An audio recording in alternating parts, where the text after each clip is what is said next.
Hello అండి, welcome to Telugu dollars. నిన్న మేము న్యూయార్క్ వచ్చాం కదా.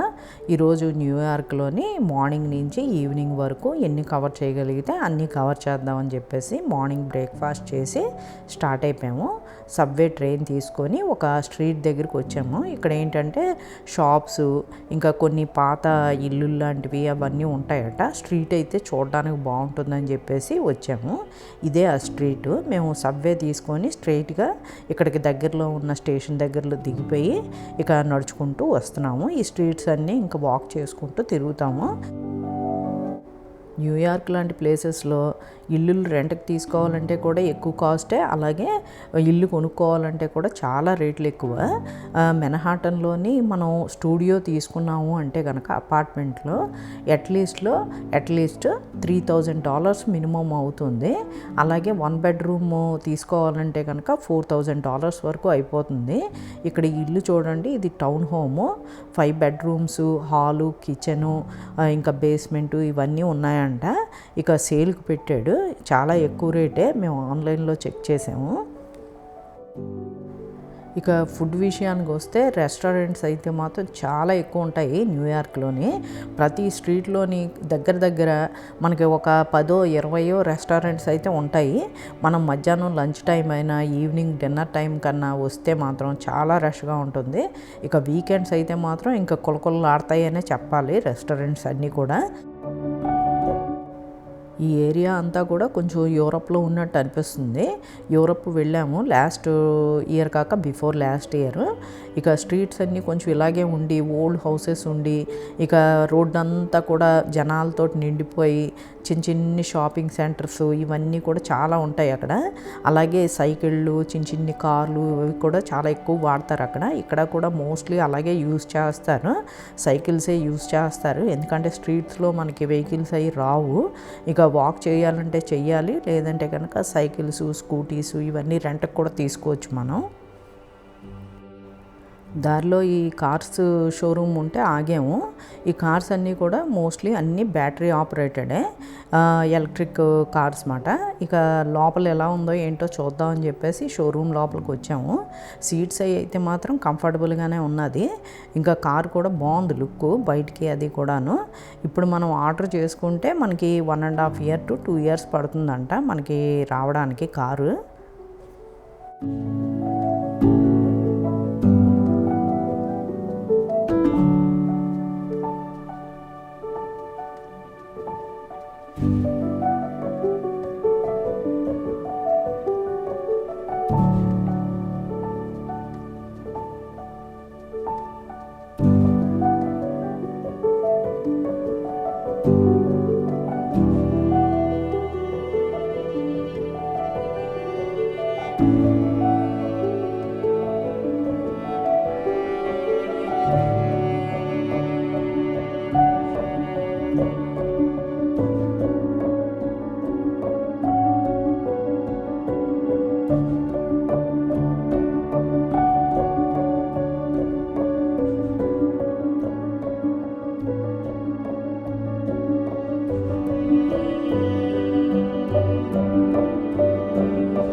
మేము ప్రత్యేకించి ఒక ప్లేస్ చూడాలని రాలేదు ఇక్కడికి. అందు గురించి ఏంటంటే స్ట్రీట్లో వాక్ చేసుకుంటూ మాకు ఏమేమి చూడాలనిపిస్తే ఆ షాపుల లోపలికి వెళ్ళి చూసుకొని వస్తున్నాము. ఇదంతా కూడా ఫర్నిచర్ షాపు, చాలా పెద్దగా ఉంది. అలాగే రేట్లు కూడా చాలా ఎక్కువగా ఉన్నాయి. ఈ షాప్లో అన్నీ కూడా సింగిల్ పీసెస్సే ఉంటాయంట. మనం ఆర్డర్ చేసుకుంటే వాళ్ళు కస్టమైజ్ చేసి అప్పుడు మనకి డెలివరీ చేస్తారట. అది 1 month 2 months పట్టొచ్చట. మనకి ఇక్కడ మోడల్స్ పెట్టారు. ఈ మోడల్స్లో ఏమన్నా నచ్చితే కనుక మనం ఆర్డర్ చేసుకోవచ్చు.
ఇక అక్కడ నుంచి ఇంకొక స్ట్రీట్ దగ్గరికి వచ్చేసాము. ఇక్కడైతే కొంచెం ఆఫీస్ ఏరియా లాగా ఉంది. మేము ఇప్పుడు స్టార్ బాక్స్ లోపలికి వచ్చాము. లోపల నుంచి బయటికి చూపిస్తున్నాను ఇది. ఇక ఈ స్టార్ బాక్స్ అయితే మాత్రం చాలా పెద్దది. ఇక ఇంత పెద్ద స్టార్ బాక్స్ అయితే నేను ఎక్కడా చూడలేదు. ఇక్కడే ఫస్ట్ టైం చూస్తున్నాను. లాస్ట్ టైం కూడా వచ్చాము ఇక్కడికి, అందుకే మళ్ళీ వచ్చాము చూద్దామని చెప్పేసి. కాఫీ ఇష్టపడే వాళ్ళు ఉంటే మాత్రం చక్కగా ఇక్కడికి వచ్చి తాగేయచ్చు. అన్ని వెరైటీ కాఫీస్ దొరుకుతాయి. ఇక కాఫీ బీన్స్ కూడా ఇక్కడే గ్రౌండ్ చేసి ఇస్తున్నారు. మనం కావాలంటే ప్యాకెట్స్ కూడా కొనుక్కోవచ్చు. ఇలాగ తిరామసు కేక్ ఒకటి తీసుకున్నాము, పేస్ట్రీ లాగా. బాగుంటుంది. ఇది చాలా ఫ్రెష్గా ఉంటుంది, చాలా టేస్టీగా ఉంటుంది. కాకపోతే అంత చిన్న ముక్కే $12 పడుతుంది మనకి.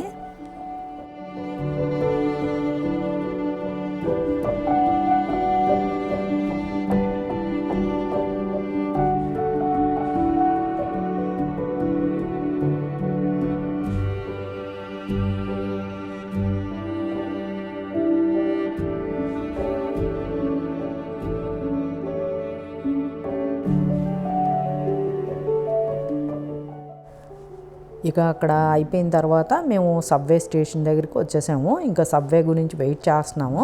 ఇక్కడ ట్రైన్ వచ్చేలోగా ఇక్కడ చూస్తూ ఉంటే ఇక్కడ ఇతను ఇలా డాగ్ తోటి ఆడుకుంటున్నాడు. బాగుందని చెప్పేసి నేను ఇంకా వీడియో షూట్ చేస్తున్నాను.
నెక్స్ట్ ఇంకా కొన్ని న్యూయార్క్ వీడియోస్ పోస్ట్ చేస్తాను. మీలో ఎవరికైనా ఇంట్రెస్ట్ ఉంటే చూస్తారని చెప్పేసి ప్రతి స్ట్రీట్ని, మేము వెళ్ళిన ప్రతి ప్లేస్ని కూడా పోస్ట్ చేయడం జరుగుతుంది. మరొక మంచి వీడియోతో నెక్స్ట్ వీడియోలో కలుసుకుందాం. బాయ్ అండి. Thank you.